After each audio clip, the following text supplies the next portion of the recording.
Módulo Teoría del Estado. Curso Teoría del Estado, parte 2.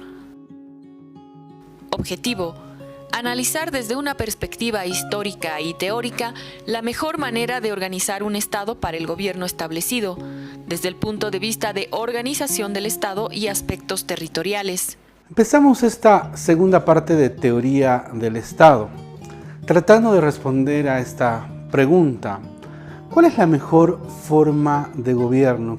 ¿Cuál es la mejor manera de organizar al Estado para el gobierno?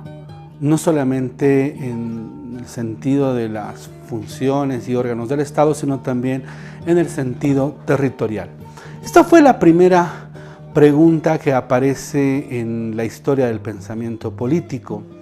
El referente más antiguo, o uno de los referentes más antiguos señalados por Norberto Bobbio, nos refiere la historia que cuenta Heródoto, uno de los historiadores griegos, en su texto Historias, justamente. Heródoto nos habla acerca de una discusión que él habría posiblemente presenciado a cargo de tres gobernantes persas. Esto sucedió cuando se daban las guerras médicas o las guerras con el imperio medo.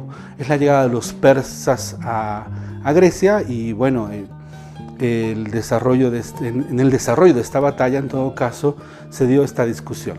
Son tres generales: Otanes, Megabizo y Darío. Otanes sostiene que la mejor forma de gobierno es aquella que reside en el pueblo, es aquella que reside en los pobladores, en particular en las cabezas de las familias. En esta época y durante muchos años, estas cabezas se encarnaban a varones libres y que tenían riqueza. En consecuencia, el pueblo debería ser el depositario de las decisiones de gobierno, y a esta forma de gobierno Otanes la caracteriza como democracia, o por lo menos Heródoto la refiere como democracia. Megabizo estaba en contra de la idea de Otanes. Megabizo consideraba que era muy riesgoso colocar el poder y las decisiones a cargo de una población numerosa, y que esto iba a generar lentitud, iba a generar conflictos, y que nos garantiza que estos pobladores se encuentren educados y tengan el conocimiento preciso para desarrollar y tomar decisiones adecuadas. En ese sentido, Megabizo creía que era necesario confiar el gobierno a los mejores hombres de este pueblo, es decir, confiar este gobierno a la aristocracia. La aristocracia viene a ser el gobierno de los aristos. Aristo es un hombre culto, Aristo es un hombre educado, y Megabizo sostenía que era la mejor forma de gobierno posible, puesto que superaba los criterios de la democracia. Darío ingresa a la conversación y señala que si vamos a apreciar de los aristos, si vamos a tomar en cuenta de los aristos su conocimiento y su inteligencia, la mejor forma de gobierno sería aquella que recaiga en el mejor de estos hombres, es decir, en el hombre más culto, en el hombre más inteligente, más hábil, es decir, en el monarca. Entonces, Darío apostaba que la mejor forma de gobierno era la monarquía, puesto que superaba a la aristocracia y superaba a la democracia. Justamente va a ser tanto Platón como Aristóteles que retomen estas tres formas de gobierno. Voy hacia Platón. Para Platón hay dos formas buenas de gobierno: la forma que recae en una especie de monarquía con un filósofo rey, y con los años se fue desencantando de esta forma de gobierno y apostó por un gobierno de las leyes. Veamos el primer caso. El filósofo rey. Según Platón, era posible educar al gobernante, era posible lograr un gobernante filósofo dedicado a las artes de la guerra y dedicado a las artes del conocimiento. Para Platón esto era posible si es que el futuro gobernante recibía una educación y podría lograr para Platón el más grande de los valores, que vendría a ser la justicia. Lograr un rey justo solamente es posible con un rey filósofo. Resulta que Platón pensó que su teoría era realizable, entonces durante una buena cantidad de años de su vida, Platón se encargó de buscar posibles herederos, posibles jóvenes que podrían heredar un reino. Encontró un par de ellos y empezó un proceso de enseñanza, es decir, trató de educar a un gobernante. Lamentablemente, las 2 veces que intentó esto, el gobernante de turno se molestaba bastante con Platón. O sea, es más, el gobernante de turno lo mandó a tomar preso en la primera ocasión y después Platón fue vendido como esclavo, y en la segunda ocasión lo mandó a tomar preso también y Platón tuvo que abandonar el territorio de este gobernante. Parece que en ambos casos Platón trataba de mostrar al futuro gobernante lo que no se debería hacer, tomando como ejemplo el ejemplo del gobernante de turno. Entonces esto obviamente desataba la molestia del gobernante de turno, que tomaba preso a Platón. Platón varias veces intentó explicar que la mejor forma de gobierno radicaría en un rey filósofo. Este rey filósofo tiene que tener algunas condiciones. Primero, no tenía familia. Esto significa que su familia era la población. Segundo, no tenía propiedad privada como nosotros la conocemos, sino él era a la vez dueño y propietario del mismo estado o polis que él gobernaba. Y tercero, buscaba elevarse por encima de sus gobernados y en consecuencia guiarlos en un buen gobierno. O sea, es decir, no era considerado un homoyo, es decir, un igual. Homoyo es el término en griego para hablar de ciudadano o de igual. Con el tiempo, como les decía, Platón se fue desencantando de esta figura porque mientras pasaba el tiempo se empezó a dar cuenta que esto no funcionaba, es decir, no lograba educar a una persona para el buen gobierno. Y en consecuencia, de adulto empezó a tomar en cuenta que la mejor forma de lograr un gobierno es a partir de leyes. Es decir, si logramos contar con un filósofo, con un rey filósofo, le pidamos a esta persona, vayamos a pedir a esta persona que haga leyes, es decir, que nos dé leyes. Por ello, ya de mayor, cerca de los 80 años, se dice, Platón escribió un texto llamado Las Leyes, donde nos habla de que la mejor forma de gobierno posible sería un gobierno de las leyes.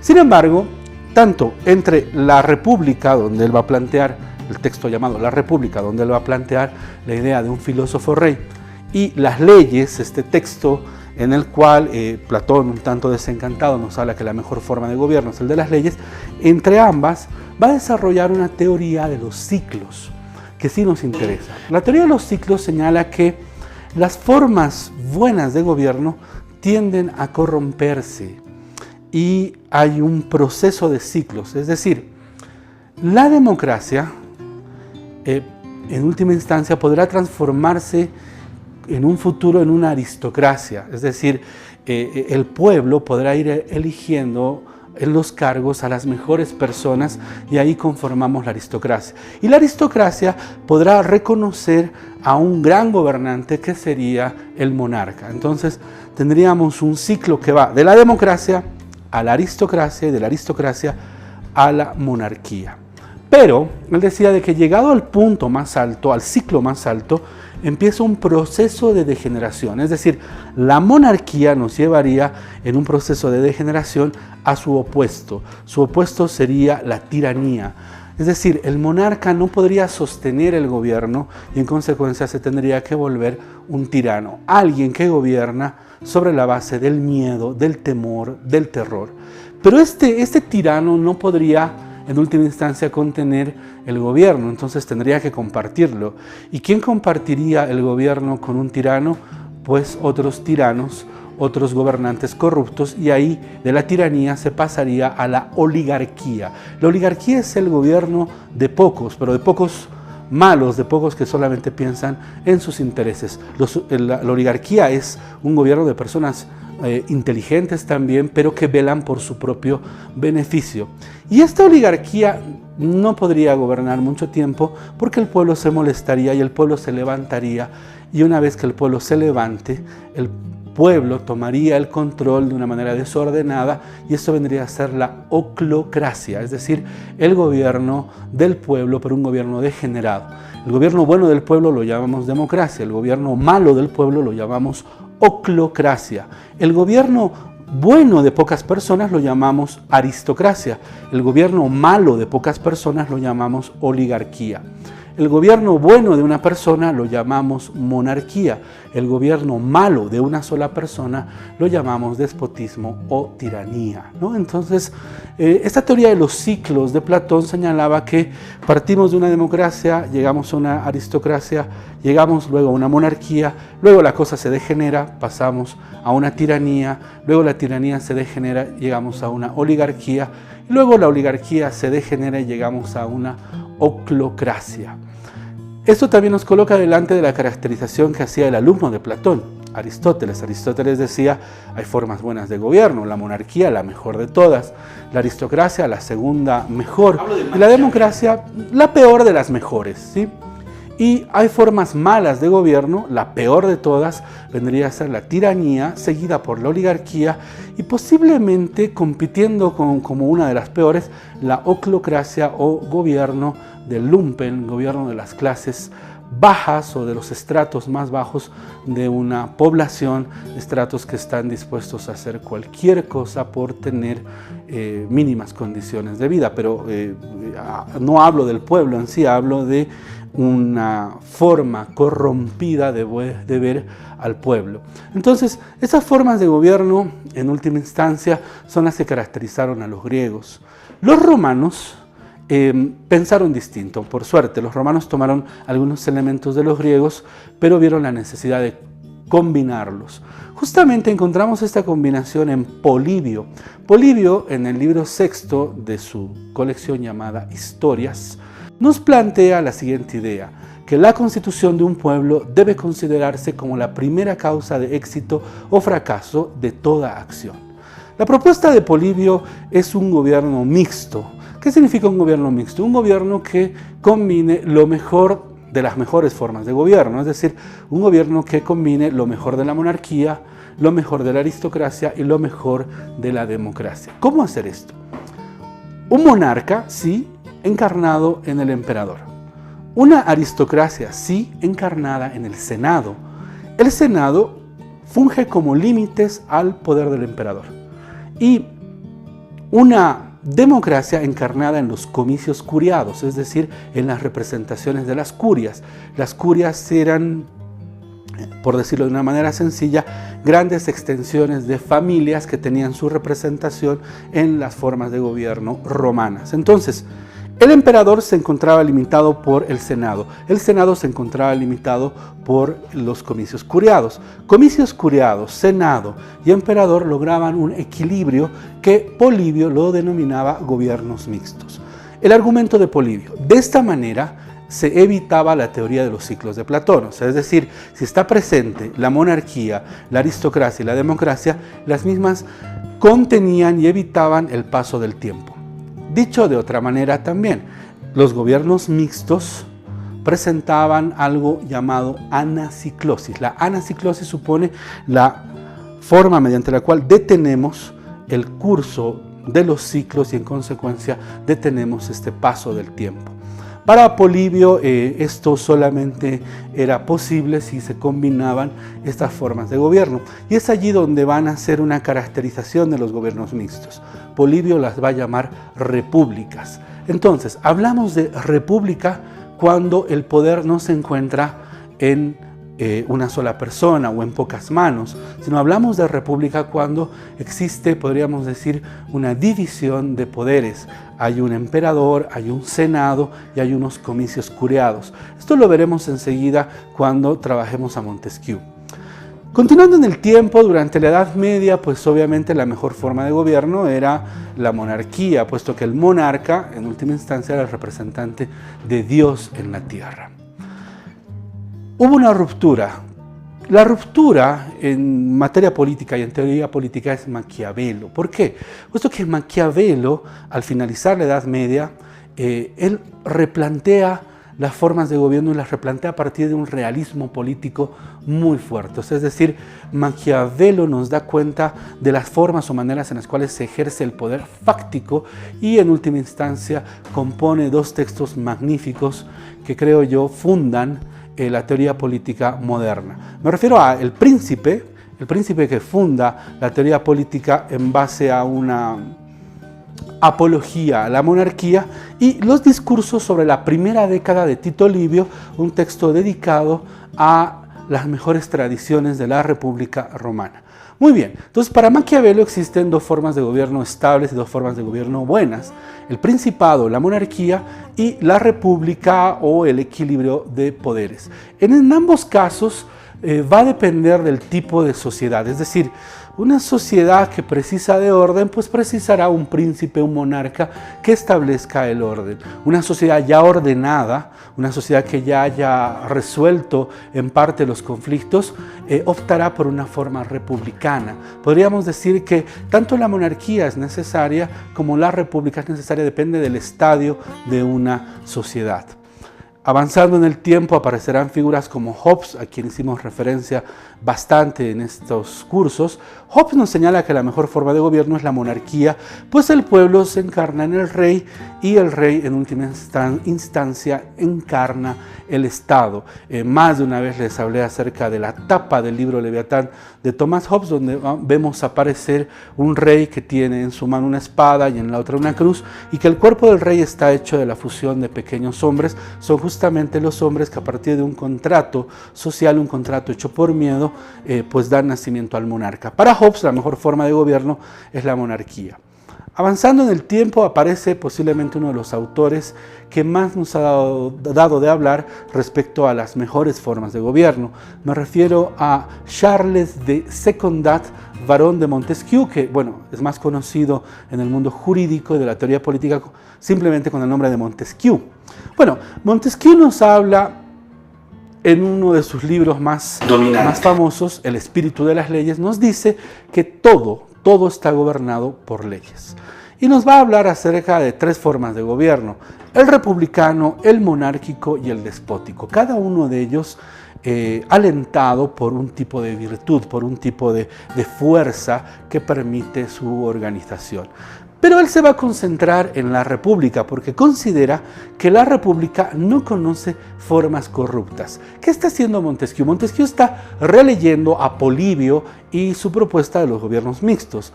Polibio nos decía que combinar monarquía, aristocracia y democracia evitaba que los ciclos platónicos ocurran, evitaba que una forma de gobierno degenere a otra forma de gobierno.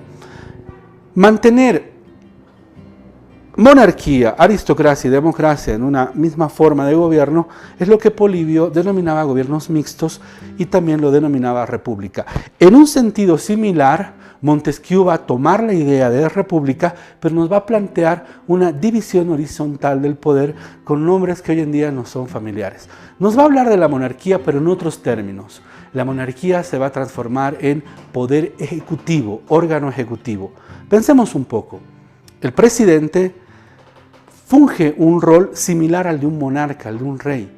El presidente viene a ser aquel que gobierna de manera vertical. En el ejecutivo, la máxima autoridad está en el presidente. El presidente es el que tiene la última palabra. Sus colaboradores, los ministros, tienen que obedecer al presidente. ¿Quién elige a los ministros, a sus colaboradores? El presidente.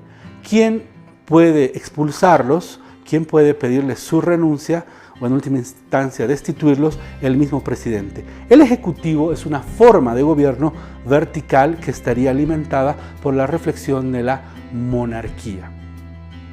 La democracia, el gobierno del pueblo. La democracia estaría encarnada en el órgano o poder legislativo. Es interesante, el legislativo, recuerden, está compuesto por diputados, representación poblacional, senadores, representación territorial, es decir, son representantes del pueblo. Esta era la idea de la democracia, que el pueblo gobierne. Entonces, los representantes del pueblo son los que habitan el órgano legislativo, el poder legislativo.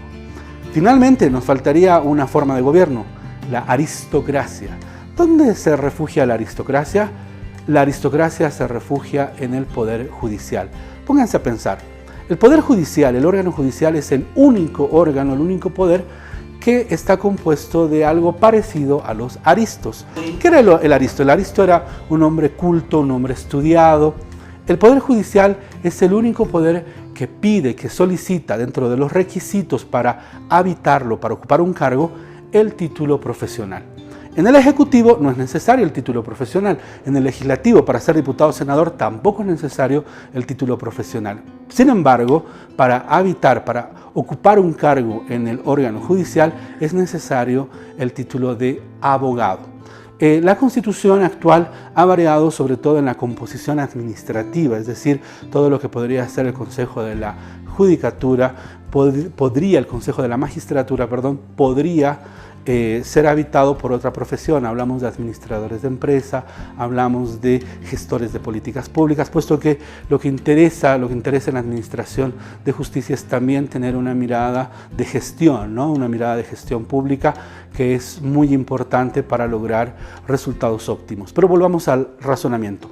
El órgano judicial sería el órgano llamado, podríamos decir, a interpretar de manera correcta las normas, y esto lo hace un poder habitado por la aristocracia, habitado por los doctos. De ahí viene el nombre, el denominativo que se utiliza con los abogados de doctor, que viene de doxa, docto, que vendría a ser opinión válida, opinión aceptada como la opinión adecuada para resolver un caso. Bueno, Montesquieu entonces nos va a presentar esta división horizontal de ejecutivo, legislativo y judicial. Sin embargo, queda una pregunta adicional. ¿Cuál es la mejor forma de gobierno en el sentido territorial? La mejor forma de gobierno en el sentido territorial fue abordada en la Revolución Norteamericana. La Revolución Norteamericana nos va a presentar la idea de un gobierno federal, y muchos años más tarde, cuando España recupere la democracia, nos presentará un modelo que es muy interesante, que es el modelo de las autonomías. Para responder esta pregunta, ¿cuál es la mejor forma de gobierno? Vamos a hacer un pequeño break y vamos a continuar con esta pregunta. ¿Cuál es la mejor forma de gobernar territorialmente? Pues bueno, enseguida continuamos y vemos cuál es esta mejor forma de gobierno. Síntesis. Un referente histórico de la organización del Estado es Heródoto. En su libro Historias, nombra la teoría de la democracia, asimismo la aristocracia como un grupo que debe gobernar y finalmente la monarquía. Para Platón hay dos formas buenas de gobierno. Primero, la monarquía, mediante un filósofo rey que se pueda educar para que gobierne, y la otra, el gobierno de las leyes. Polibio, en su libro Sexto, menciona que la constitución de un pueblo debe considerarse como la primera causa de éxito o fracaso de toda acción. Maquiavelo, en su libro El Príncipe, refuerza la teoría de la monarquía como la mejor forma de gobierno. Asimismo, Hobbes indica que la mejor forma de gobierno es la monarquía, pues el pueblo se encarna en el rey y éste en el Estado. Finalmente, Montesquieu indica que todo está gobernado por leyes. Existen tres gobiernos: el republicano, el monárquico y el despótico. ¿Cuál es la mejor forma de gobierno en un sentido territorial?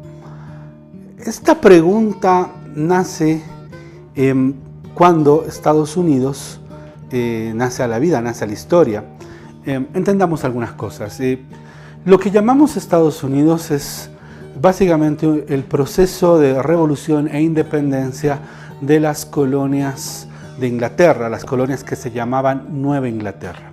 Estas colonias estaban constituidas como empresas. En su momento, el rey Jacobo I de Inglaterra hizo todo el intento de promover la salida de grupos religiosos de Inglaterra con rumbo a el nuevo continente para desarrollar procesos coloniales. Fueron 13 empresas las que se desarrollaron con el nombre de Nueva Inglaterra, y cuando estas 13 empresas buscan tener participación en la Cámara de los Comunes, buscan tener participación en el Parlamento, sobre todo para la aprobación de impuestos, para la aprobación de leyes, reciben una respuesta negativa por parte de los ingleses. En ese sentido, los habitantes de Nueva Inglaterra, toda la gente que se había trasladado a este nuevo espacio territorial que hoy en día conocemos como Estados Unidos, bueno, todos estos habitantes empiezan un proceso de revolución y de independencia. Llegado el momento, habían 13 estados que buscaban su independencia. Estos 3 estados hubieran sido 3 estados con nombres distintos, con nombres diferentes. Hubiéramos tenido un estado llamado Filadelfia, hubiéramos tenido posiblemente otro estado llamado Massachusetts, yo qué sé. Hubiéramos tenido una variedad de estados. Sin embargo, los llamados norteamericanos toman la idea de configurar una forma inédita de gobierno territorial. Esta forma inédita se llama federalismo, y la forma de gobierno se llama gobierno federal. ¿Qué supone esto? Supone que cada estado tiene su ejecutivo, tiene su legislativo y tiene su judicial. Es decir, cada estado tiene, por ejemplo, sus propios delitos. Hay estados en Estados Unidos que tienen pena de muerte, por ejemplo, Texas, y hay otros estados que permiten el matrimonio homosexual. Sin embargo, la legislación varía de estado en estado. Entonces, ¿qué es lo que une en sí a Estados Unidos? Bueno, los une un mismo ejército, los une un mismo gobierno, el gobierno federal, los une un mismo Congreso, un Congreso federal, los une una policía federal, los une una misma moneda, el dólar, los une una misma representación en relaciones internacionales, pero ¿qué los separa? Bueno, cada estado tiene, como les indicaba, sus propias leyes, sus propios gobiernos, sus propias dinámicas, sus propias economías. Hay estados con mayor riqueza que otros, pero hay un gobierno federal encargado también de la redistribución. También hay una Corte Suprema en Estados Unidos que elige los casos que va a analizar y elige también las decisiones que va a tomar, puesto que una decisión de la Corte Suprema es vinculante a la totalidad de los estados que configuran Estados Unidos. Bueno, el modelo federal norteamericano inspiró el modelo federal de nuestro vecino Brasil, inspiró el modelo federal de nuestro vecino Argentina, y las experiencias de federalismo pues se desprenden de estudiar la forma o la manera en la cual se gobierna en Estados Unidos. Ustedes dirán, ¿y qué sucede con las autonomías? Bueno, esta es una forma muy interesante de desarrollo. De manera concreta y fáctica la encontramos en España. España estuvo gobernada por muchos años, por décadas, por una especie de dictador llamado Franco. A la muerte de Franco, España ingresa en un proceso constituyente, un proceso que va a dar luz a la Constitución de 1978. ¿Qué pasó durante el gobierno de Franco? Durante el gobierno de Franco, las distintas regiones, los distintos ¿qué les puedo decir? Agenciamientos territoriales que había en España fueron reprimidos. De la misma manera se buscó uniformar la cultura, uniformar la lengua. Por ejemplo, la lengua castellana terminó siendo la lengua española, negando la existencia de otras lenguas en España, lenguas como el catalán, lenguas como el gallego, lenguas como el euskera, que las hablaban en distintas regiones. Entonces, cuando se da el proceso constituyente en España, pues lo que se busca es remediar estas malas decisiones que tomó Franco, reprimiendo a estas culturas y generando, por ejemplo, movimientos terroristas como el ETA, ¿no? El ETA era un movimiento vasco que en su momento buscaba la independencia mediante el uso de la fuerza y de la violencia. Bueno, para reparar estas malas decisiones, España nos presenta un modelo que no es un modelo federal, pero tampoco es un modelo unitario de Estado, sino viene a ser algo intermedio, con mayor tendencia hacia el federalismo conforme va avanzando en el tiempo, que se denomina autonomía. ¿Qué supone la autonomía? Supone que cada región en España iba a aprobar una especie de mini constitución, un instrumento que le permite un gobierno y una relación con la administración central española. Ese instrumento se llama Estatuto Autonómico. El Estatuto Autonómico vendría a ser el instrumento mediante el cual esta región se relaciona con la administración central, y la Constitución empieza a transferir una serie de competencias, es decir, de distintos sectores y de distintas decisiones. Bueno, el conflicto giraba en torno a que algunos estatutos buscaban tener mayores competencias y el gobierno central español pues no le agradaba mucho esto. El Tribunal Constitucional, por ejemplo, determinó en alguna ocasión que el Estatuto de Cataluña tenía mayores competencias que las que la Constitución le podría otorgar. Y bueno, creo que es ampliamente conocido que Cataluña avanzó hacia un proceso de independencia buscando hacer la pregunta de la independencia a partir de un referéndum, y bueno, el resultado fue un tanto negativo, puesto que la administración central española desconoció esta iniciativa y empezó a procesar a las personas que participaron en esta toma de decisión, en esta forma e intento de independencia del gobierno catalán. Entonces, las autonomías fueron una manera de vincular a un Estado unitario con las demandas regionales y de generar un acercamiento a la población local, a los gobiernos locales. Se reivindicaron las lenguas, por ejemplo en Cataluña se habla tanto el catalán como el español, por ejemplo en toda la región vasca se habla el euskera como también el castellano, y lo mismo sucede con Galicia, donde también se habla el gallego además del castellano. Entonces vamos viendo que el proceso autonómico fue una forma intermedia entre el gobierno federal y el gobierno unitario. ¿Qué experiencia podríamos tomar en esta forma de organizar el gobierno? Bueno, la primera radica en que hay un proceso histórico de construcción de la mejor forma de gobierno territorial. Estados Unidos no nace de un día para otro, es decir, es el proceso de construcción de 13 empresas de colonización que se desarrollan casi de manera independiente unas de otras. En el caso de España, bueno, España es la suma de muchas culturas, al punto que hoy en día una de las propuestas que se tiene es la del Estado plurinacional. Autores catalanes, autores también vascos han venido teorizando desde los años 80 y 90 al Estado plurinacional. Lo encontramos en libros, por ejemplo, de Miguel Caminal. Miguel Caminal, a finales de los años 80, tiene un libro que se denomina Federalismo Plurinacional y es uno de los primeros autores en problematizar la constitución de un Estado plurinacional. Entonces, este modelo que a veces pensamos que es una invención boliviana, pues en el fondo retrata también las experiencias de otros estados. Entonces, las autonomías vendrían a ser una experiencia que Bolivia también las toma de los españoles, pero obviamente se traduce de una manera distinta, puesto que las autonomías, como cualquier otra forma de gobierno territorial, precisan un asentamiento histórico, precisan avanzar en el tiempo. Muy bien, ¿qué es lo que me gustaría acentuar para terminar este bloque sobre teoría del Estado? Este es el segundo bloque sobre teoría del Estado.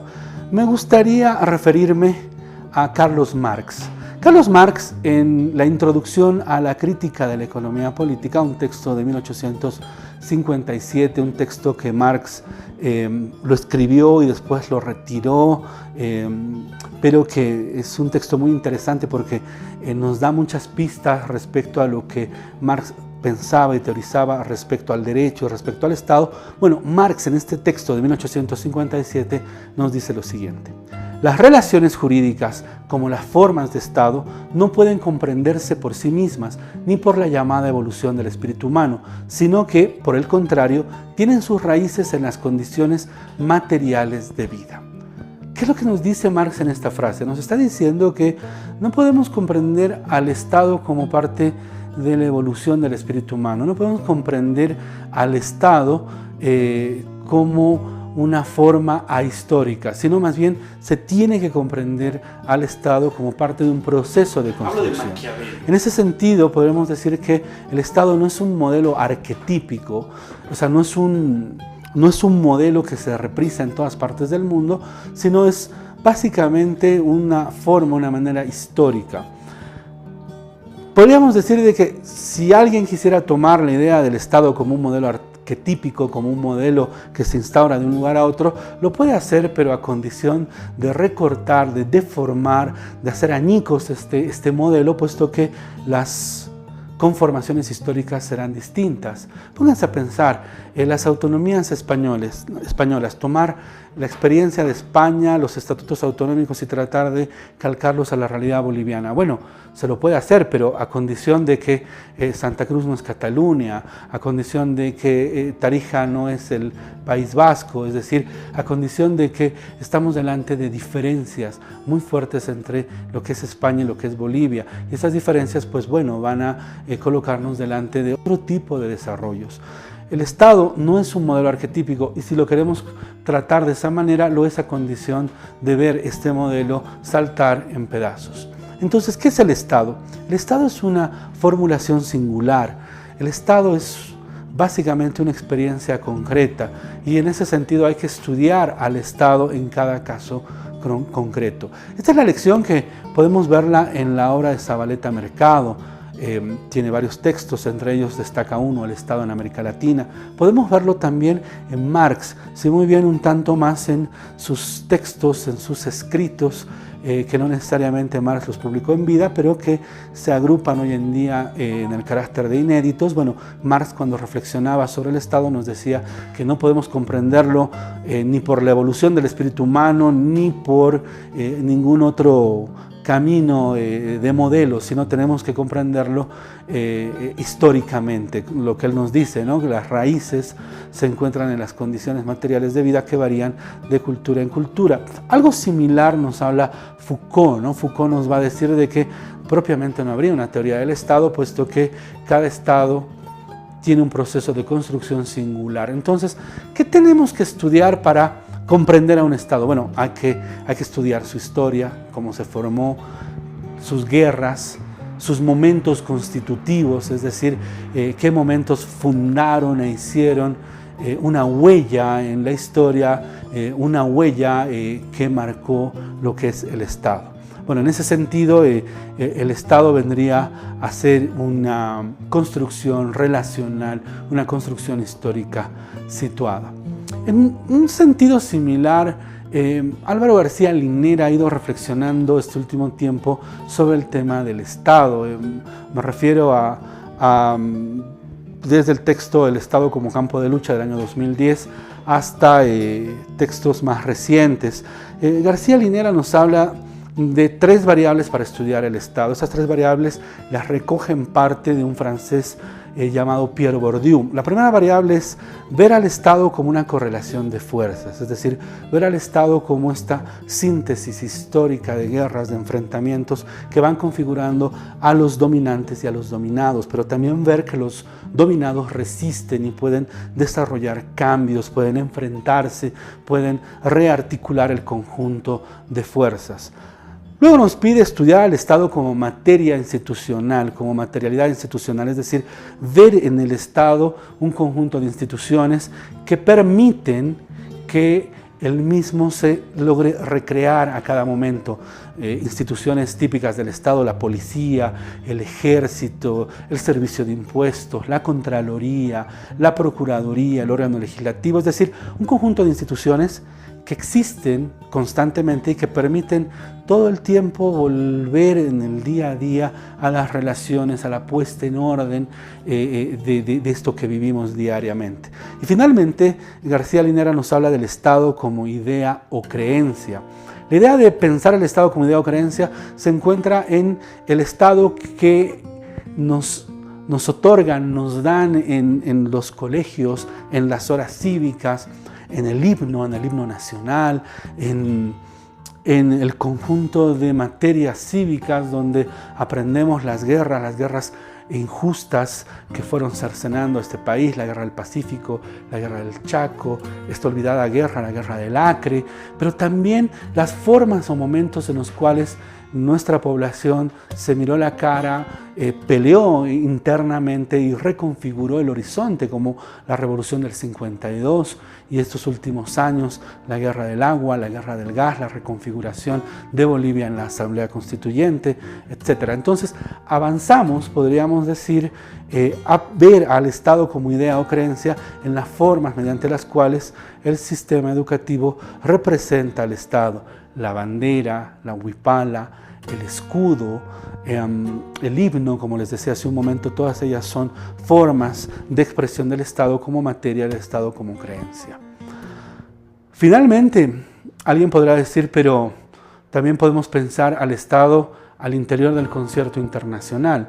Sí, y bueno, estudiar al Estado al interior de las relaciones internacionales, créanme, nos tomaría muchas horas para dialogar y solamente habríamos hecho una introducción. Yo quisiera señalarles a un autor, Immanuel Wallerstein. Immanuel Wallerstein nos habla acerca de una idea muy sencilla. Él nos dice que en determinado momento, en determinado periodo, hay un solo Estado dominante, un solo Estado soberano, un Estado que se impone sobre los otros, ¿sí?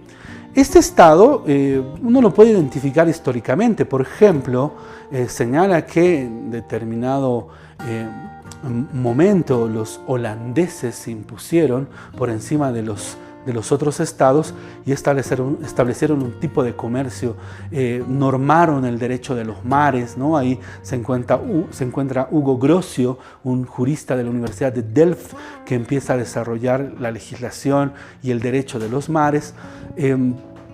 Podemos hablar de un momento veneciano, donde Venecia, esta ciudad que comparte tanto las aceras como el mar de manera conjunta. Venecia en determinado momento fue la punta de lanza, el pequeño estado que gobernaba y doblegaba a los demás estados y tenía un control que iba no solamente alrededor de la bota de Italia, sino que llegaba incluso hasta lo que hoy en día conocemos como Estambul o Turquía, ¿no? En esas épocas se llamaba Constantinopla. Y de la misma manera, en el siglo XIX, el Estado dominante, el Estado que ejercía dominio, que ejercía su soberanía sobre los demás, fue Inglaterra. Bueno, Wallerstein, al igual que Giovanni Arrighi, como otros autores, señalan que durante el siglo XX el dominante fue Estados Unidos. Digo fue porque para ser dominante se necesita hacer la guerra de manera continua, tener el control de las armas y de la tecnología en materia bélica, pero también tener el control de la economía, el desarrollo de la economía. Bueno, Arrighi, Wallerstein y otros autores han ido señalando este último tiempo de que vivimos en tiempos complejos y complicados. ¿Por qué? Porque si bien Estados Unidos sigue siendo la punta de lanza en el desarrollo bélico, en la tecnología bélica, y viene a ser uno de los pocos estados que viene haciendo la guerra durante decenas de años, Estados Unidos en este momento está en guerra, hoy en día no posee el control completo de la economía. Estamos delante de la llegada de países asiáticos, en particular China, pero también las Coreas, pero también Japón, y estos países han ido dominando las relaciones económicas en el mundo. Entonces, Estados Unidos no es la cabeza de lanza en el tema de la economía, lo es en el tema bélico, pero no en el caso de la economía.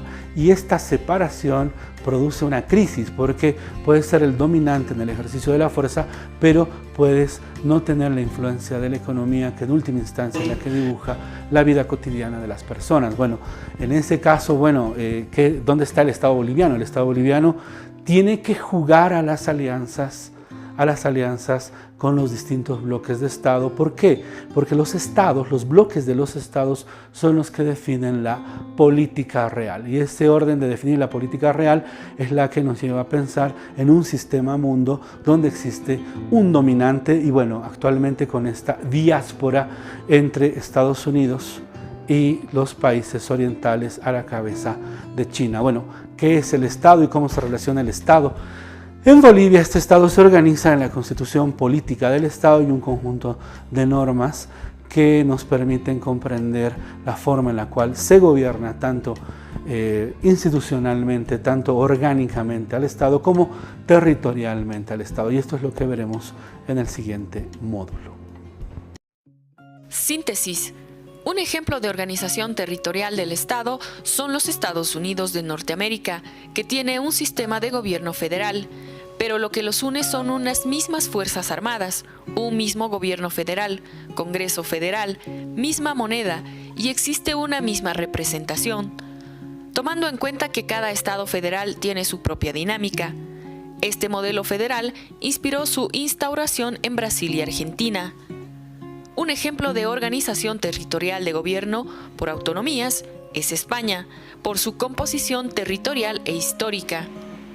Marx nos dice, las relaciones jurídicas como las formas de Estado no pueden comprenderse por sí mismas ni por la evolución del espíritu humano, sino que, por el contrario, tienen sus raíces en las condiciones materiales de vida. Entonces el Estado es una formulación singular que se debe estudiar como un caso concreto.